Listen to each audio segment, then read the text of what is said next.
జనసేన కూటమిలో CPI, CPM, BSP, Mayawati గారు, అలాగే మనందరం కలిసి పనిచేస్తా ఉన్నాం. ఈ రోజున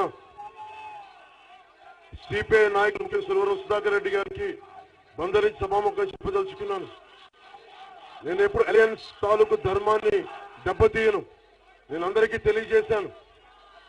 మన అలయన్స్ లో మీరు పెట్టిన అభ్యర్థులు కొంతమంది సరిగ్గా వ్యక్తులు కానా ఉంది వల్ల, క్యాడర్ ఎదురు తిరగటం వల్ల మీకు తెలియజేశాను. కానీ స్థానిక రాష్ట్ర సిపిఐ నాయకులు పెద్దలు అర్థం చేసుకోలేకపోవడం వల్ల విజయవాడ పార్లమెంట్ ను మేము 20 గంటలు పెట్టాల్సి వచ్చింది. అంతేగాని మీ మీద అగౌరవం కానీ మిత్ర ధర్మాన్ని చేయడం నేను కాదు. దయచేసి పెద్దలు అర్థం చేసుకోండి. అందుకని మనస్ఫూర్తిగా మీకు అండగా ఉండేవాడిని. మీరు కనుక అలయన్స్ నుంచి వెళ్ళిపోతాను అంటే అది మీ నిర్ణయం. నేను మటుకొచ్చింది యువత కోసం వచ్చాను, ఆడపడుచుల కోసం వచ్చాను, ప్రజల కోసం వచ్చాను. సర్వస్వం ధారపోస్తాను.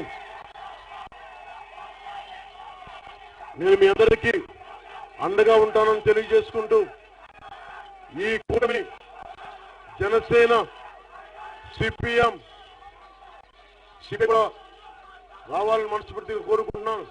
వారు బహుజన్ సమాజ్ పార్టీ కలిపి ఒక సరికొత్త కూటమిగా వస్తున్నాం.